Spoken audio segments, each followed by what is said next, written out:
جملہ حاضرین و سامعین کرام السلام علیکم ورحمۃ اللہ وبرکاتہ۔ اللہ تعالیٰ کا بے پناہ احسان ہے کہ اللہ تعالیٰ نے اپنی دی ہوئی توفیق سے ہمیں نماز ظہر ادا کرنے کی توفیق عطا فرمائی۔ رب العزت کی بارگاہ میں دعا ہے کہ اللہ جتنی بھی زندگی ہماری باقی رہ گئی ہے، ہر لمحے ہر آن اپنے ذکر سے اس زبان کو مشرف فرما، اور جتنی بھی نمازیں ہماری زندگی میں آنا باقی رہ گئی ہیں تمام کی تمام کو خشوع و خضوع کے ساتھ استقامت کے ساتھ اپنی جناب میں سجدہ ریز ہونے کی توفیق عطا فرما۔ اللہ تبارک و تعالیٰ کا بے پناہ احسان ہے کہ اللہ تعالیٰ نے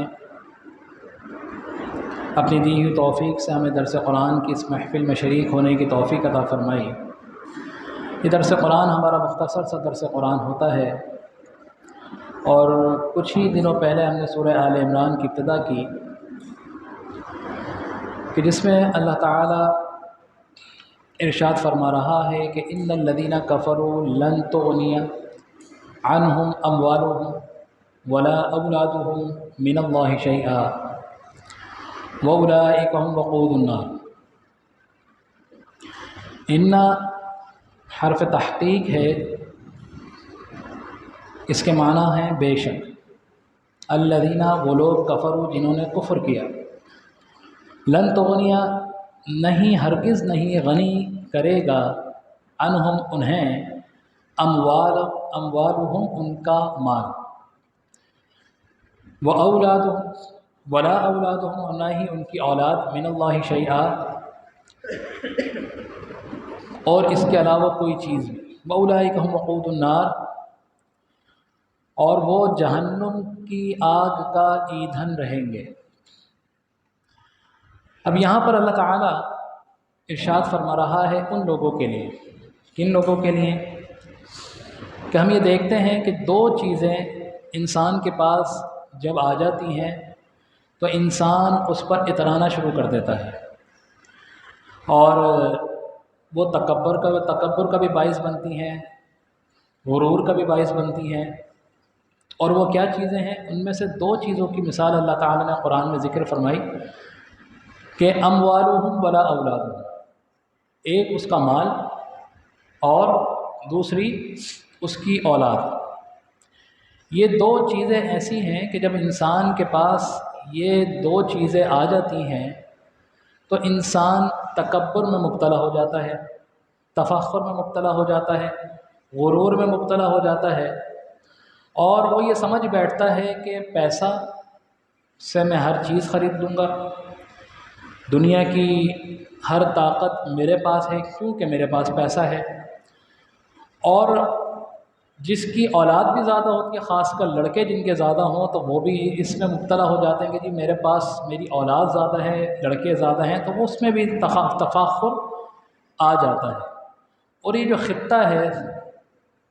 یہاں کا، پاکستان، سرزمین پاکستان، ہندوستان، اور پھر عرب چلے جائیں تو یہاں پر یہ چیز بہت زیادہ ہے، تو کہ اولاد کی وجہ سے تفاخر انسان کے اندر بہت زیادہ آ جاتا ہے، مال کی وجہ سے بھی اور اولاد کی وجہ سے۔ چنانچہ اللہ تعالیٰ نے اس رکوع کے ابتدا میں انہی دو چیزوں کے بارے میں نشاندہی فرمائی، اور فرما دیا کہ بے شک وہ لوگ جنہوں نے کفر کیا، یعنی اللہ کے احکام کا انکار کیا، لن تغنیا نہیں انہیں غنی کرے گا، عنہم انہیں، اموالہم ولا اولادہم نہ ہی ان کا مال اور نہ ہی ان کی اولاد ان کو غنی کرے گی۔ اگر وہ یہ سمجھتے ہیں کہ مال ہے ہم ہر چیز خرید لیں گے، ہم اپنی ہر بات منوا لیں گے، کسی بھی مظلوم پر زیادتی کر جائیں گے، کسی کے ساتھ بھی ناجائز کر جائیں گے، تو وقتی طور پر تو ہو سکتا ہے کہ اس میں کامیاب ہو جائیں، لیکن اللہ تعالیٰ کا جو انصاف ہے وہ قائم رہنا ہوتا ہے، دنیا کو بیلنس رہنا ہوتا ہے۔ اگر کوئی بھی چیز بیلنس نہیں رہے گی تو نظام بگڑ جائے گا۔ تو یہاں پر ان دونوں چیزوں کے بارے میں اللہ تعالیٰ نے ارشاد فرما دیا کہ اگر کوئی ان کو لے کر جو ہے تکبر میں مبتلا ہے، تفاخر میں مبتلا ہے، غرور میں مبتلا ہے، تو خبردار ان دونوں چیزوں سے ان دونوں خرافات میں جو مبتلا ہیں ان کو ختم کر لیں، ان کو ختم کر لیں۔ اور پھر جو ان کا انجام اللہ تعالیٰ نے آگے ارشاد فرمایا وہ بڑا بھیانک ہے، وہ بڑی خطرناک وعید ہے کہ اللہ تعالیٰ ارشاد فرما رہا ہے کہ وَأُولَٰئِكَ هُمْ وَقُودُ النَّارِ، اور یہ وہی لوگ ہیں جو جہنم کی آگ کا ایندھن بنیں گے، جو ایندھن بنیں گے۔ تو آگ جلائی جاتی ہے، تو آگ جلانے سے پہلے اب تو خیر گیس آ گئی ہے، گیس کو آپ ایندھن سمجھ لیں۔ پہلے خیر اب ہم بھی وہی پتھر کے زمانے میں چلے گئے ہیں کہ اب رات کو مختلف جو ہے علاقوں میں گیس نہیں ہوتی، تو وہی لکڑی کے کوئلوں کے چولہوں پر ہم آ گئے ہیں۔ تو آپ نے ملاحظہ کیا ہوگا کہ کتنی مشکل سے آگ جلتی ہے، اس کو لکڑی کو اور مختلف چیزوں کو اس کو جھونکا جاتا ہے، پھر جا کے آگ جلتی ہے۔ تو وہ جو مختلف چیزیں ہوتی ہیں اس آگ کا ایندھن ہوتی ہیں۔ تو ایسے لوگوں کے بارے میں جو تکبر میں مبتلا ہیں، تفاخر میں مبتلا ہیں، تو ان لوگوں کے بارے میں اللہ تعالیٰ نے یہاں ارشاد فرمایا اور سخت وعید فرمائی کہ وہ لوگ کون ہیں اور ان کے ساتھ کیا ہوگا اگر انہوں نے اپنی اس روش کو نہیں چھوڑا۔ وَأُولَٰئِكَ هُمْ وَقُودُ النَّارِ، کہ وہی لوگ ہیں جو جہنم کی آگ کا ایندھن ہیں، یعنی جہنم کی جو آگ جس سے بھڑکائی جائے گی، اس میں جو ایندھن ڈالا جائے گا وہ ان لوگوں کو ڈالا جائے گا جس سے آگ بھڑکے گی۔ اور جب جہنم کی آگ میں لوگوں کو ڈالا جائے گا تو مفسرین کرام فرماتے ہیں کہ آگ اور مزید تیز ہوتی جائے گی۔ یہ دنیا کی آگ تو اس کے مقابلے میں ہزار یا لاکھواں درجہ بھی نہیں تھوڑی ہے، جو جہنم کی آگ جتنی تیز ہوگی، جتنی بلند ہوگی، تو اس آگ کا ایندھن ایسے لوگوں کو جو اللہ کے نافرمان ہوں گے ان کو بنایا جائے گا۔ تو یہاں پر معلوم ہوا کہ اگر پیسوں کی وجہ سے یا اولاد کی وجہ سے اگر ہمارے دل میں کچھ اس طرح کی کوئی خرافات آ رہی ہے تو اللہ تعالیٰ کی بارگاہ میں رجوع کریں، توبہ کریں، اور اس جو بیماری ہے اس میں مبتلا نہ ہوں۔ اور اس کا بہترین حل یہ ہے کہ اللہ تعالیٰ کا ذکر، اللہ تعالیٰ سے معافی، اللہ تعالیٰ کی بارگاہ میں توبہ کہ اللہ تعالیٰ ہم تیری بارگاہ میں رجوع کرتے ہیں، ہمیں اس بیماری سے، اس خرافات سے بچائے۔ پھر آگے اللہ تعالیٰ ارشاد فرما رہا ہے کہ کداب آل فرعون، کہ اس طریقے کا، ان کا طریقہ آل فرعون کے طریقوں کی طرح ہے۔ والذین من قبلہم، اور آل فرعون سے جو پہلے قوم گزری ان کے طریقوں سے جو ہے ملتا جلتا ہے۔ کذبوا بآیاتنا، کہ انہوں نے جھٹلایا ہماری آیاتنا، نشانیوں کو، آیتوں کو۔ فأخذہم اللہ، اللہ تعالیٰ مواخذہ کرے گا یا کرتا ہے، بذنوبہم، ان کے گناہوں کے سبب، ان کے گناہوں کے سبب۔ معلوم یہ ہوا کہ ہم پر جو بھی مصیبتیں دنیا میں آنی ہیں یا آگے آئیں گی تو اس میں کسی دوسرے کا ہاتھ نہیں ہوگا، اس میں ہمارے جو اپنے بد اعمال ہوں گے، بری نیکیاں ہوں گی، جو برے کرتوت ہوں گے، وہی ہم آگے بھگتیں گے بروز قیامت۔ جو ہمارے نامہ اعمال جب پیش کیا جائے گا، جو دو یہ فرشتے یہاں موجود ہیں، ایک کا کام نیکیاں اور ایک کا کام بدی لکھنا ہے، تو جب یہ جا کے پیش کریں گے اور نامہ اعمال جب اس دن کھلے گا تو جو بھی برے اعمال ہوں گے ان برے اعمالوں کا جو صلہ ہے وہ ہمیں بروز قیامت ضرور ملے گا، ضرور ملے گا۔ تو ہم پر دنیا میں یا آخرت میں ایک تو ہوتی ہے آزمائش، اللہ کی طرف سے ہو، آزمائش اللہ تعالیٰ اسی پہ ڈالتا ہے کہ جو اللہ تعالیٰ کا برگزیدہ بندہ ہوتا ہے۔ امتحان اللہ تعالیٰ اسی کا لیتا ہے کہ یہ بندہ اس امتحان میں کامیاب ہوا نہیں ہوا۔ اور پھر اگر کچھ بروز قیامت یا اور کوئی ہم پہ اس وقت دنیا میں اگر ہمیں کوئی ایسی چیز میں مبتلا ہو جاتے ہیں، ہم اپنا مواخذہ کریں کہ ایسا تو نہیں کہ ہم نے کسی کا دل دکھایا ہو، کسی کے ساتھ ظلم کیا ہو، کسی کے ناجائز کوئی پیسے دبا لیے ہوں، یا کسی کے حق پر ہم قابض ہو گئے ہوں، یا اور بھی کوئی چیزیں، کسی سے قطع تعلق کر لیا ہو، یہ مختلف چیزیں ہیں، ان پہ ہم غور کریں کہ ایسا تو نہیں جو ہم پہ یہ پریشانی آئی ہے کسی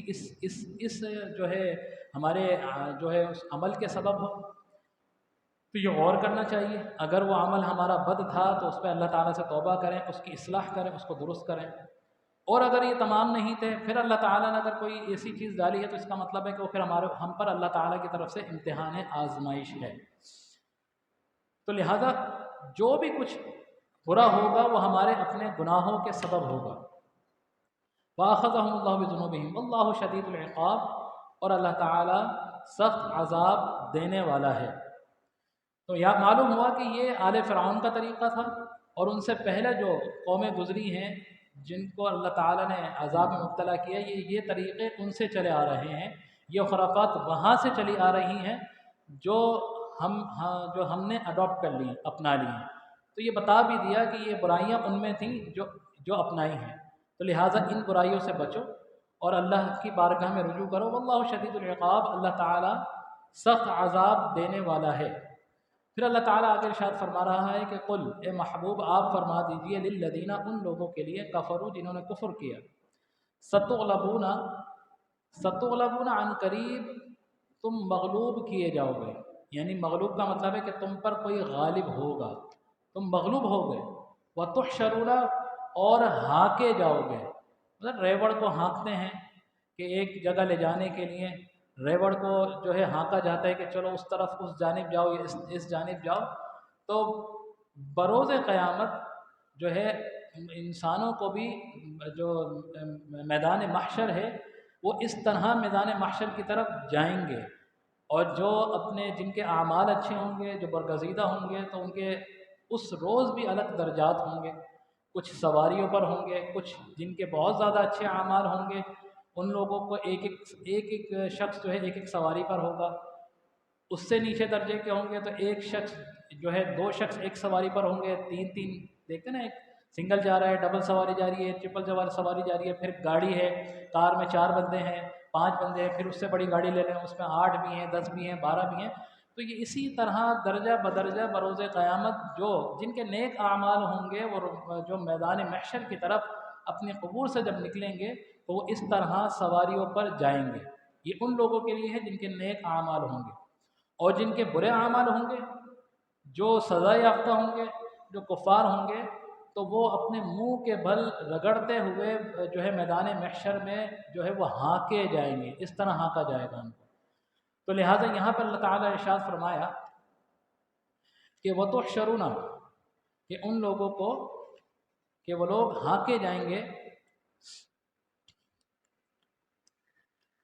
اِلیٰ جہنم، جہنم کی طرف، جہنم کی طرف، جہنم بھی ہے اور جنت بھی ہے۔ نیک اعمال کرنے والے جنت میں داخل ہوں گے، اور جو برے اعمال کرنے والے ہوں گے تو روز محشر، میدان حشر میں بھی اس طرح جائیں گے۔ اور جب ان کو سزا ملے گی، سزا ملنے کے بعد بہت سے لوگ ایسے ہوتے ہیں کہ جی معافی تلافی، ہاتھ پاؤں جوڑ لینا، یہ جوڑنا کہ جی معاف کر دیں، آئندہ نہیں کریں گے، یہ نہیں ہوگا وہ، تو اسی طرح سچویشن وہاں پہ بھی ہوگی۔ جو گناہ گار ہوگا اور جب اس کو اس کا بدنامہ اعمال اس کے ہاتھ میں دیا جائے گا تو پھر وہ حتی الامکان جتنی اس کی کوشش ہوگی وہ اللہ کی بارگاہ میں گڑ گڑائے گا کہ اللہ مجھے معاف کر دے، آئندہ نہیں کروں گا۔ لیکن جو قیامت کا دن ہوگا، قیامت کے دن جس کا جتنے اعمال ہوں گے اس کے مطابق اس کو سزا دی جائے گی، تو وہ جہنم کی طرف اس طرح ہانکے جائیں گے۔ وَتُحْشَرُونَ إِلَىٰ جہنم، کہ اللہ تعالیٰ فرماتا ہے کہ تم لوگ اس طرح ہانکے جاؤ گے۔ وَبِئْسَ الْمِہَادُ، اور کیا ہی برا ٹھکانہ ہے جہنم والوں کا، کیا ہی برا ٹھکانہ ہے۔ قَدْ كَانَ لَكُمْ آیَةٌ فِي فِئَتَيْنِ الْتَقَتَا، کہ بے شک کان لکم، تھا تمہارے لیے، آیت،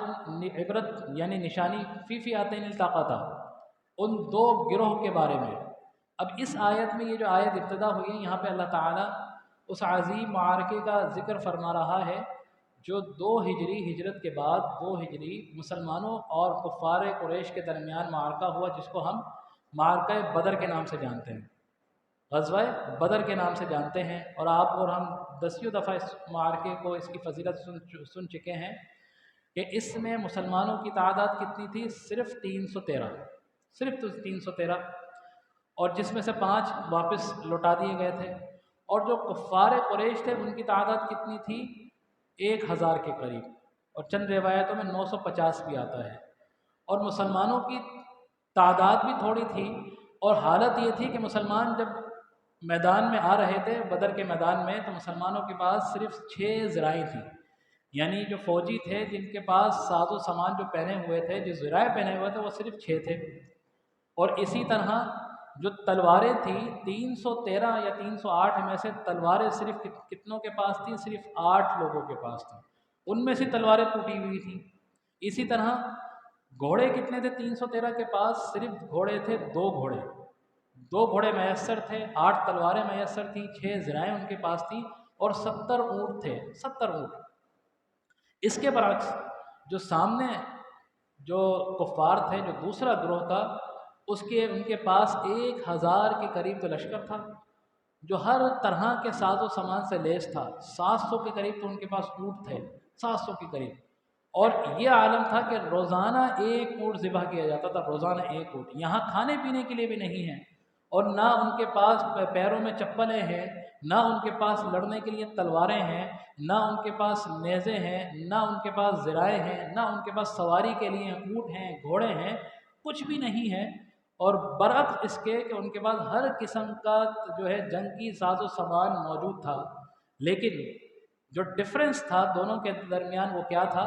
صرف ایک ڈفرنس تھا، اور وہ تھا ایمان کا، صرف ایمان کا، کہ جو ادھر والے لوگ تھے، جو مسلمان تھے، وہ ایمان کی دولت سے مالا مال تھے، اور جو کفار تھے ان کے دلوں میں ایمان نہیں تھا۔ تو لہٰذا اللہ تعالیٰ نے اس مارکے کو، جب وہ مارکہ معرض وجود میں آیا، اور وہ رہتی دنیا تک تا قیامت تک جب بھی مسلمان جہاں جہاں بیٹھیں گے تو یہ مسلمان اس معرکے کا ذکر کر کے ایک طرح سے اپنے فخر محسوس کرتے ہیں کہ دیکھو ہم 313 تھے، اور 313 نے 1000 کے لشکر کو بری طرح ان کو جو ہے مارا تھا۔ تقریباً 70 کے قریب سرداران کو جو ہے وہاں ان کو جہنم حاصل کیا تھا۔ ابو جہل کو، جو بڑا سردار تھا ابو جہل، اس کو وہاں قتل کیے گئے۔ اسی طرح بہت سے سرداروں کو مارا گیا۔ تو مقصد بتانے کا کیا تھا کہ اللہ تعالیٰ نے یہاں پر جو ہے بیان فرمایا قد کان لکم، کہ تمہارے پاس عبرت کے لیے وہ واقعہ موجود نہیں ہے، یعنی یہ اللہ کی نشانی میں سے ایک نشانی ہے جنگ بدر، کہ فی فئتین التقطا، کہ جو 2 گروہ آمنے سامنے ہوئے، فئۃ تقاتل فی سبیل اللہ، ان میں سے جو ایک گروہ تھا تقاتل، اس نے جنگ کی فی سبیل اللہ، اللہ کے راستے میں، اللہ کی رضا کے لیے، وہ اخرى کافرہ، اور جو دوسرا گروہ تھا وہ کفر پہ تھا، وہ کافر تھا، وہ نافرمان تھا۔ اور تعداد دونوں کی ملاحظہ کر لیجئے، یرونہم مثلیہم رأی العین، اور اللہ تعالیٰ نے جو مسلمانوں پر مدد فرمائی وہ اس طرح مدد فرمائی کہ جب جنگ بدر کا معرکہ ہوا تو حضرت جبریل امین علیہ السلام فرشتوں کی فوج لے کر میدان بدر میں جو ہے جلوہ افروز ہوتے ہیں،